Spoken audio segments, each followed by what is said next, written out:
Зәңгәр күлләр, су температурасы ел әйләнәсе +3 булган сулык быел беренче тапкыр боз белән капланган.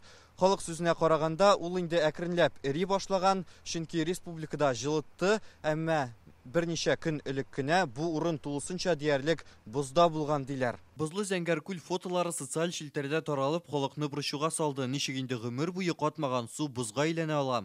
Берәүләре моны шатнама салкын белән бәйләп аңлатса, икенчеләре турист һәм төзүчеләрдән гаеп эзли. Заледенело наполовину. Күл өслегенең яртысы боз белән капланган. Без шок каттык. Димәк, табигать мондагы кеше ташкынын күтәрә алмый дип уйлыйм. Любой человек, он моется каждый день шампунем. Киләләр, кыйналар, шампунь, сабын белән юыналар. Әлеге матдәләр суга эләгә.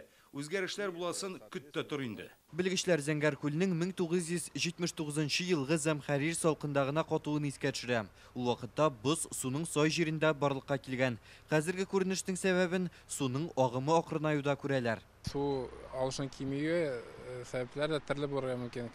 Геологик сәбәпләр дә, карст күлләренең андай җир асты туклануы, кимиюе. Гадәти хәл менә безнең Морской глаз күлендә шундый хәл булды, су китеп.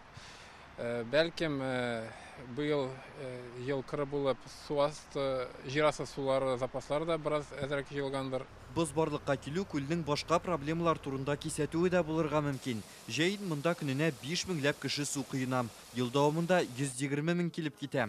Нәтиҗәдә су стресс кичерә. Урыны белән яр буйлары көрән төскә кергән, анда хәзер көн күреш калдыкларын күрергә мөмкин. Кабатланмас зәңгәр төсе дә сырлана башлаган, үсемлекләр тишелеп чыккан. Су составында азот, фосфор һәм кеше тәнендә сабыннан калган башка зарарлы химик матдәләр күләме арткан. Существенно увеличилась доля нечистой водоросли спирогера. Соңгы елларда күлдә спирогер күләме күбәйгән. Бу су үсемлекләренең артуы дигән сүз. Сулыкларның чәчәк атуына фосфор белән азот йогынты ясый.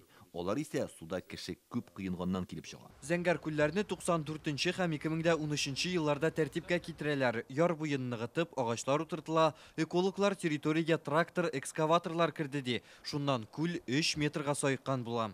Бүген республиканың урман хуҗалыгы министры күлләрне саклап калу өчен җитди чара күрергә туры киләчәк диде. Безусловно, экосистема Голубых озер требует восстановления. Зәңгәр күлләрнең экологиясын хәзер һичшиксез торгызырга кирәк. Күпмедер вакыт әле сулыктан файдаланмаска, территориягә килеп, табигатькә хозурлануны тыярга димим. Әмма хәзерге кебек өздексез куллануны туктату хакында уйланыр вакыт җитте инде. Күлнең өсте ката башлавы вакытлы проблема гына булса да, аның төбендә тагын да аянычрак күренешләр бар булып чыга түгелме?